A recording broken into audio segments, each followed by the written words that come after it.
I want to welcome you to the Community Grant Program Orientation for Applicants.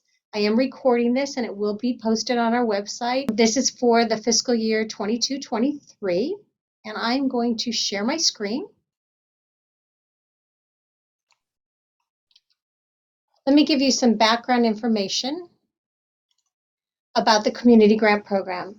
The program was started in 2000, and last year the city awarded $950,500 to 17 different organizations in the community. We anticipate that this year's award will be $1 million, but that will be finalized by the City Council at their June 7th City Council budget meeting. We made a presentation to the City Council on February 15th, which was just last week.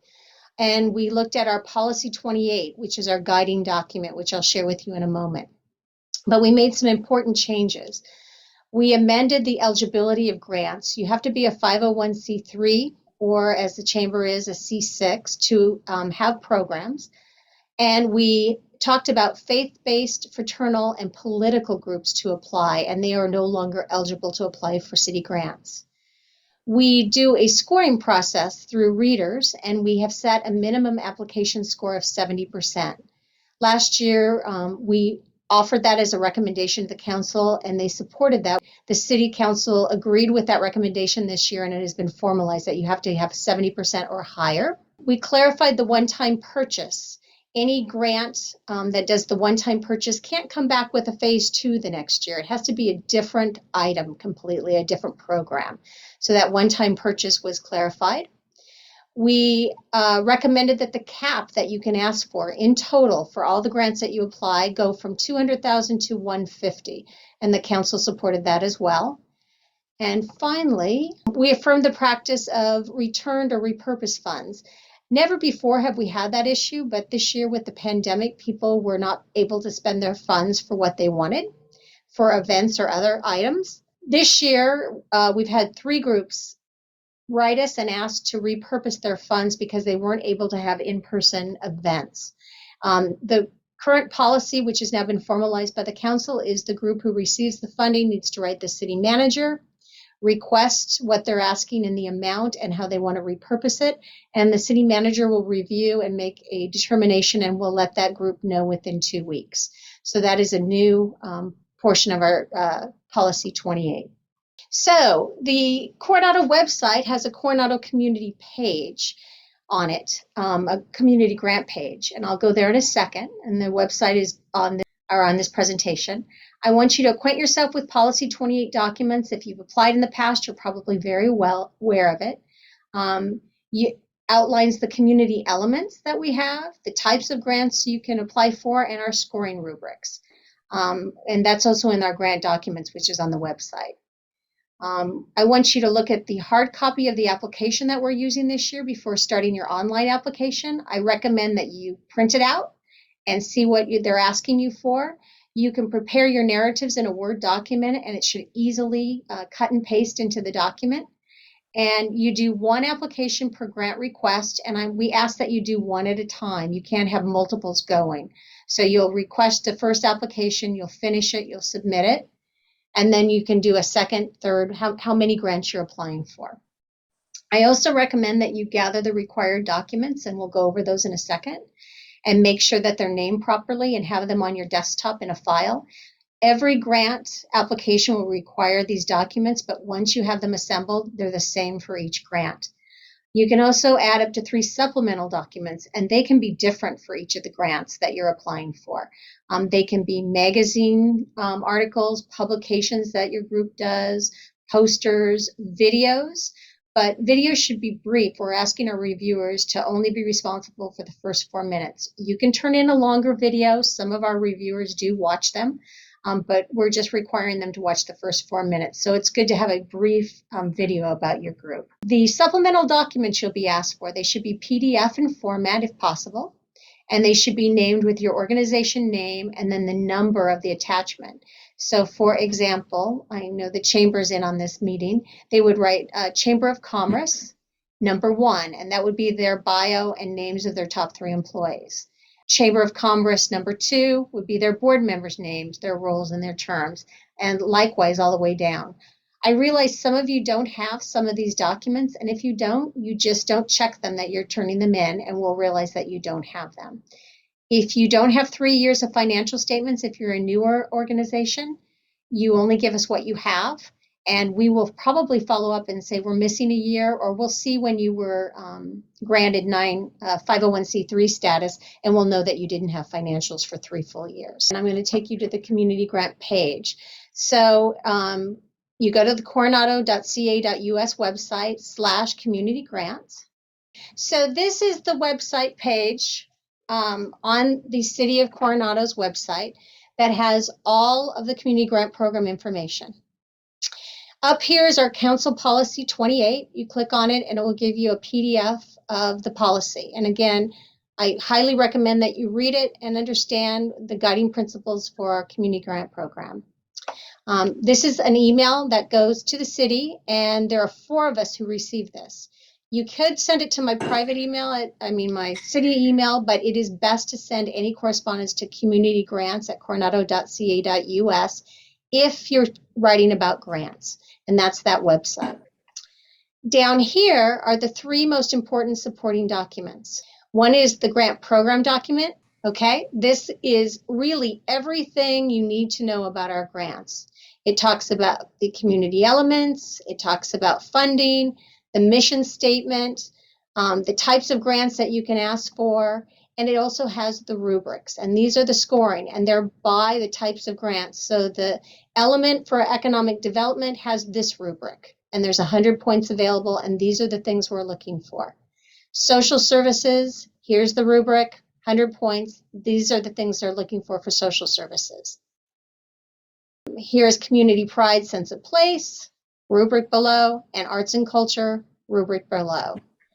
It tells you about submission and when they need to be turned in. Applications are due April 1st, 2022, and by 5 p.m. I will tell you that it may stay open to midnight. I'm trying to change the form to close at 5, but we do need them by April 1st. So let me close out of that. The second document that's very important is the PDF of the actual application. Now, this is what the online application looks like this year, essentially. I would recommend that you print out this 10-page document and get ready with all the information that you need. You fill it in, and you know that you're going to need your tax ID. You're going to know what kind of organization you are, your annual operating budget for this fiscal year, your organization's fiscal year. Are you January through December, or are you July through June? We're asking this year if you received grants previously. If you did, you need to say, we received them, and then we plan on using them all, or we received them and we have funds remaining. If you do the funds remaining, you'll ask to be explained to us what's remaining and why they were not used. If you're submitting more than one proposal, if you click here, yes, we will know to look for additional applications from your group. And if you're doing more than one, we'll look for a cumulative total of what you're requesting. So if you're doing 4 applications and they're each 20,000, your cumulative, of course, would be 80,000. Here's your proposal title. It's as simple as the Laurel Preservation Project or New Roof for Civic Crown Arboretum. Just a title that we know what you're asking for. I think last year the community band asked for a shell, and we've referred to that proposal title as the shell. I need a summary of about 100 words, and we will be using that. This year we're hoping to put on our website all the grants that we give out so that the public knows the title and the summary. So this is something that will be used in the future for publicity of the community grants that are given. The community element, this will be a drop down. This is the economic sense of place, community pride, sense of place, arts and culture, or social services.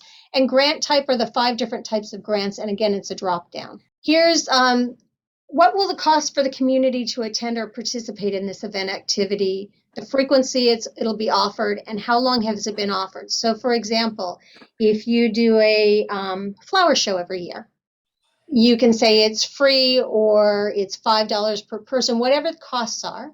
The frequency is offered once a year for 2 days on this particular weekend, and it's been offered to the community for 100 years this year. So that's the kind of answer we're looking for. If it's a brand new event, that's okay. We just, tell us it's a brand new event, it's being offered for the first time. If it's not an event or activity, you can just say not applicable. We also want to know if you've applied for and received funds for the same or similar proposals in the past. So if you've done the parade, if you've done a holiday parade for the last 10 years, just say have done the event consistently for 10 years and give us the years and we can do that research. We're just trying to get a feel for if this is a returning request or if it's a brand new request. And a lot of our readers and some of our council members don't know the history, so that helps. If you've applied for a capital good or one-time purchase in the last few years, just let us know what years you did that and what you asked for. Here's the budget, and the total proposal budget is what the whole event's going to cost or the whole purchase is going to cost. And the funding requested from the Coronado Community Grant Program is what portion are you asking the city to pay for? It can be 100%. It can be 50%. We just need to know what the request is of the city and what the total proposal budget is.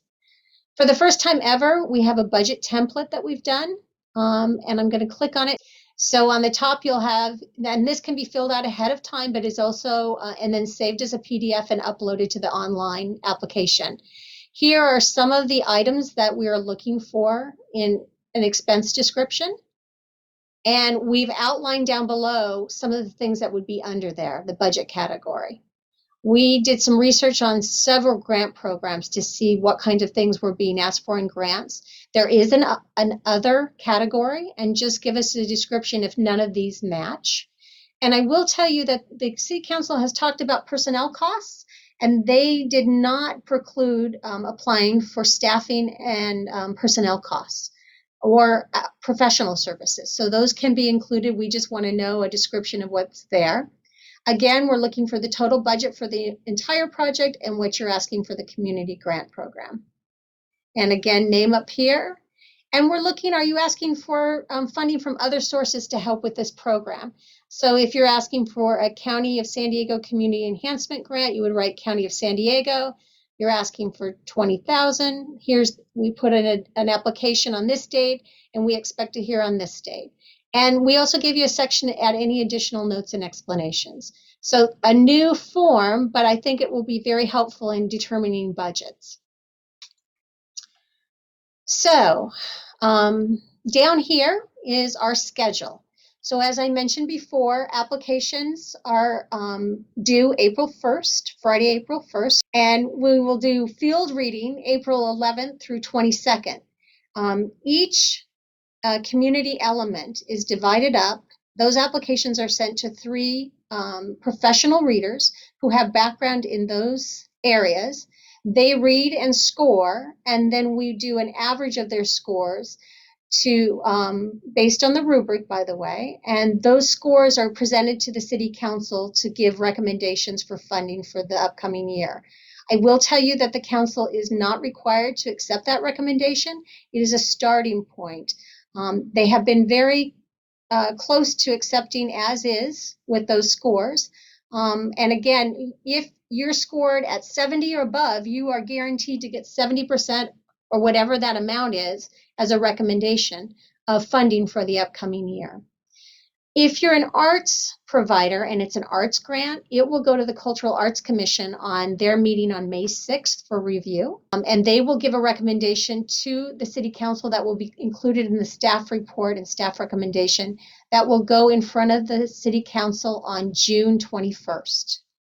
June 7th, the City Council meets and adopts their budget, and that's when we'll know what our funding amount will be. Again, I think I said at the beginning, we anticipate it's going to be $1 million from all the forecasts that we have looked at so far, but that will be confirmed on June 7th. The award of community grant will happen on June 21st, and a representative from your organization is encouraged to attend and speak. You'll have 3 minutes to speak with the council about your proposal. They make a decision on that day, and we will immediately prepare grant agreements and distribute them by the end of June, with working to get the grants out by June 30th And as soon as those agreements are signed, we'll get you a check. If you are signed up to have checks directly deposited, it'll happen a lot quicker, although we do expedite grant money in the city because we know many of you are starting your fiscal year July 1st. So that's the schedule. Those are your supporting documents. So online, and I will go there in a second and show you the pre-screening and the actual application. Are there any questions so far from anyone? Okay. No? I have one, Kelly. For grants that intersect in two different areas, do you just pick one? You can do two things. You could ask for money from one of the areas and put in an application in that area. And your budget would show what portion you're taking for that project from, let's say, community pride, sense of place. And maybe it's another half of it is an arts grant, and you could ask for additional money from an arts grant. So you could write it for two areas to look at. I've never had anybody do that, but it certainly could be done. When you prepare the scores from the rubric for the arts applications on May 6th, yes, we will release the scores for all the applications when we release them to the cultural arts. Publicly, the Arts Commission sees the scores for the arts and culture grants, but to be consistent and to let everyone know for transparency, we'll put those scores up on the website. And the website is really your best resource to find the latest information on the grant program. And is there going to be a recommendation of splitting up all the funds into the elements from the city? I don't think so, Georgia. I think consistently the city council makes that decision and how they want to go. You know, some areas have more applicants. Right. And so I don't think it'll be split up evenly. It just really depends how applications come in. There will be recommendations based on scores. And sometimes that works out and sometimes there's just not enough money in the pot. I think we'll be okay though this year. Let's go on to the online submittal process. And this is our first time to do an online form like this. So bear with us and please work with us because we want to continue to make it easier and just easier for the whole process to be online. So the first thing you're going to do is take an initial pre-screening. And many of you have already done that, so that makes me feel good that at least that's working. And they will send you a 4-digit code when you take the first question, and it will come in on whatever email that you put in, if you qualify. If you don't qualify, if you write down that you're a religious organization or a political organization, you will not get a password or an email that allows you to download an application. If that happens, there is an email and a phone number you can call and we can talk about why you were denied application for the program. I've put save your work frequently. Really, as you're putting in information, you can come back and finish a grant later if you want, but save your work every time, and I'll show you how to do that. Again, you can submit multiple grant applications, but only work on one application at a time. So finish one, and then you've got all the documents that you did on that one, and the next one will be easier because you've already learned how to upload and have those documents ready. After your first submittal, you will screen again each time for a new application, and they'll send you another link, so you'll start a new one. Again, save your work frequently. I got really frustrated at first, and now I understand if you save, you'll have no problems.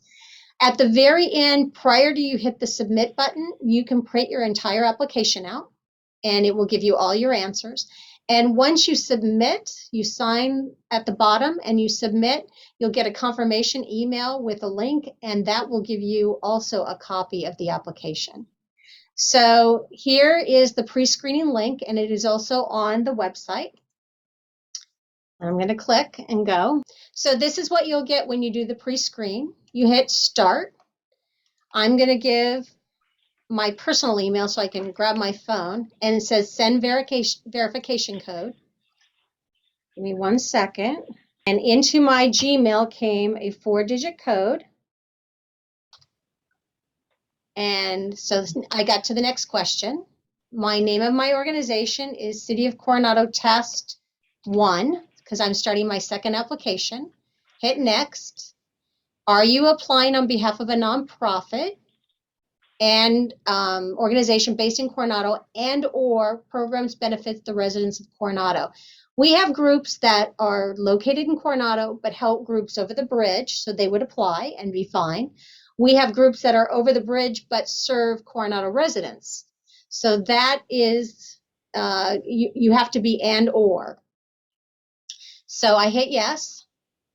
And if I hit political or fraternal or faith-based, you would get the message that says you cannot apply with a phone number. I'm going to say I'm a business lead, like the chamber, and hit submit. And it says, congratulations, your organization meets the criteria. You'll receive an email confirmation. It will go to the email that you provided. And again, there's the email that if you have any problems, you can call us or email us. So that's the pre-screen. Okay, any questions? All right, let's go back. But we've gotten better with technology. So this is what you'll get, an invitation to submit a grant proposal. Here's the application link, and here is the password that everybody has. It's Crown City 92118 exclamation. But everybody has their own link. So here, let me pull this over. Do you see this form is password protected? No. Hold on, I got to change it every time. Do you see that? Yes. Okay, so the password is Crown City 92118 exclamation, and you can use the item, make sure you've got it right, hit continue, and now you're online. That's simple. The policy 28 is here. If for some reason you didn't print it out or you haven't reviewed it, it's here, and the email is here as well. If you have any questions, if you click it, you can email me a question. Hit next, and you start filling it out. So organization is City of Coronado, and you have to do each page to move forward. I'm not doing business as anything. My email, and it has pre-fills that you can do. And primary contact is Kelly. Date, and anything that has a red star is required. If it doesn't have a red star, it's optional. 2633. And my email, I'm going to do that Gmail. I don't have a secondary contact, and you don't have to, but if you have someone in the office, in case we have questions and you want us to contact you first and that person second, please fill it out. Hit next. Here's your tax ID number. It's required. I think you have to put numbers in, so. And I'm going to say arts and culture. My annual operating budget, let's say, is $250. And my fiscal year is going to be July. Whoops. And it drops down once you put it in. I received grant funding last year, and all funds will be exhausted if I click there. If I click here and say I have funds remaining, I have to explain why they were not used and if I'm returning them. So I'm going to go back to we received, so I don't have to fill that out. Am I submitting more than one proposal? Yes. And what's the total amount? I'm going to go for $160,000. Nope, can't do that. It's a limit of $150. So I'll go $150. You can put any amount there, what your cumulative amount is going to be. Hit next. Proposal title.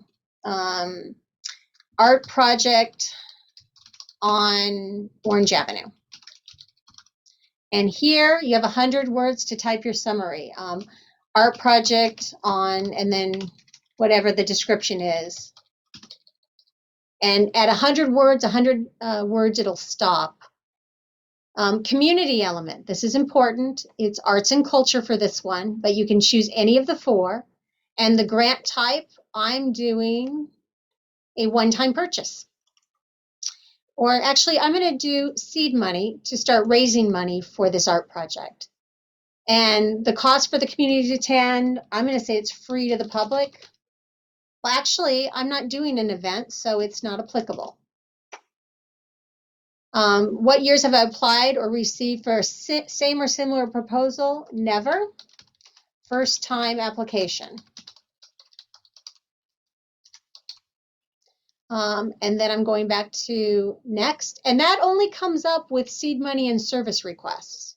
It really ties to what kind of grant you're asking for. Total budget, I said, I'm asking for cumulative 150. I'm going to say this project's going to be 75,000, but I'm only going to ask 25 from the community grant. And then here, you can upload the budget template that you filled out and saved on your desktop. You just hit Browse Files. It opens up your desktop, and you would go to your desktop and pick whatever file you wanted. I'm just going to pick a file, and it's got to be a PDF. So I'm uploading a PDF, and it will show there that it should be named Budget Template and the name of your proposal name. So it would be Public Art PDF Budget Template. Or just budget, not template. Am I requesting funding for this proposal from another source? If I say yes, you got to say who it's from. If I say no, nothing. If I say undetermined, doesn't. So only if you're getting other funding sources. So again, if I'm asking for half the money from the Provost Foundation, I would have to say yes and say who I'm asking from, what the amount I'm asking, and when that decision date will happen. If I don't fill that box out and I hit next, it lets me go anyway, but at least I know you're asking for money. Here are the narratives. This is where you're responding to 3 different items. One is organizational narrative, one is your program narrative, and one is what community element narrative. These correspond to the rubrics. So go back to your rubrics as you're writing these narratives. And again, you can write this on a Word document, you can type it, copy, and paste it into this right here, and it copies, pastes fine. I spoke with Georgia Farrell earlier today, or actually I responded via email. I'm going to increase the Word to 750. You don't have to use all 107.50. They originally had it at 250 and we upped it to 500. I can up it to 750, but really you want to have, I have readers who are reading anywhere from 5 to 10 applications and all the corresponding documents. So be brief, be concise, but I will give another 250 words for each narrative. If you don't type here, I'm just going to put letters in, you cannot proceed. So I just, but you would paste your narratives there. And here's your supplemental items. And you can do a maximum of 3. Again, you can put in graphs, charts, photographs. On videos, I suggest using a PDF with links on it. If you have a video you want us to watch, and just give us the title of the video and they'll be able to access it on the internet. So I think supplemental is not required, so I'm not going to browse here. And here are the required support documents. So these are the 7 documents that we've asked for in the past. You may not have all 7. So let's say you have employees, board members, you don't have a nepotism policy, you don't have a disposition of surplus property yet. You must have your most recent submitted Form 990, your past 3 years of financial statements. If you only have 1 year, click this anyway so we know you're uploading a year of financial statements, but we would like 3 if you have them. And then your nonprofit determination letter. Then you need to go here and you need to upload. So I'm going to upload. I can't do a PowerPoint and it will tell you that. So I'm going to go back and I'm going to find a PDF here. I'll do this one. And so there is a PDF. Of course, you're going to name them with the organization name. So let's say it's KIF and number that corresponds. So it'd be KIF 1, and that would be your top 3 employees. KIF 2, your board members. KIF 5, KIF 6, and KIF 7. And they should all be listed here by their names. I'm going to go next. So at the end, you just affirm that the information that you're submitting is true at the time and complete at the time of submission. You understand that you're going to have to provide us insurance and a first annual report for any funding issues in the previous fiscal year before you'll get new funding, and that you can't edit it once it's been submitted. If you sign it, just as best you can, and you want to review your answers, you can hit review answers, and now you can scroll it through and look at your answers. And if you decide you don't like some of them, you can go back to form and fix them. And so take these off and go back. And you can go back as far back as you want. And again, I'm going to save because I haven't been saving. You can do three things. You can close and go right back to the document. You can get a shareable link so you can share it with one of your colleagues to review, or you can resend the email so you'll get the link again. And you remembered your password was Crown City 92118 exclamation. I'm going to close. I'm going to go back. I'm going to sign. I'm going to save and close. And I reviewed answers all the way to the bottom. And now I'm going to either print it if you want a printed copy, or I'm going to submit it. And I'm submitting, and you should get, thank you, it's been received. And then in my email, within 5 minutes, you're going to get a confirmation that it has been sent and completed. So that is how you do online application. Now I hope it looks easy to you guys. Any questions about it? Yes, Kelly, thank you so much. That was really clear. And I wanted to understand, so with the pre-screening, you would do that for each grant you're submitting, correct? So you would Correct. do the pre-screening and go through the entire process for every grant that you're submitting. Correct. So it gives you a new link for a new application. And you finish each application. You can't do them all simultaneously. They require you to do one at a time. I'm trying to get that worked out so it can be otherwise, but and they said for now just do one at a time. But the reality is, once you have your supplemental documents in a file on your desktop, you're going to be loading those the same time, same areas of the application. The only difference that's going to change is your narratives. Got it. And your budget. And you can fill those out offline or on your computer, save them in your folders, and then just upload them as you go. That's great. Thank you so much. Sure. Any other questions? Yes, Kelly, just because it always happens, there's that last minute technical difficulties. Is there going to be someone available? Just in case I will be here. I will be here on the 1st. If you're having technical difficulties, I will post you. You have the email for community grants. Mm-hmm. You have my city phone number will be put on the website, and I will even give applicants my cell phone number because I know the frustration that happens on a Friday at 4 o'clock. I highly recommend that you finish it the week before if you can. Well, we plan on it. It was just last year we submitted one and then the other one wouldn't upload for whatever reason. Okay. So I just wanted to make sure someone was available. Thank you. I will be available. Any other questions? Is there any benefit to having multiple applications versus combining, breaking it up into multiple different smaller ones versus one bigger one? Georgia, I don't know if there's an answer to that. I would think your particular grants in the past have always been in the same category. So the same readers are reading your applications. And your category seems to have lower numbers of applicants. So to do multiple applications, I mean, I know that they look at your financials and your board members and they look at them once. They see the second application. If you can combine them, I would say that might be better for you.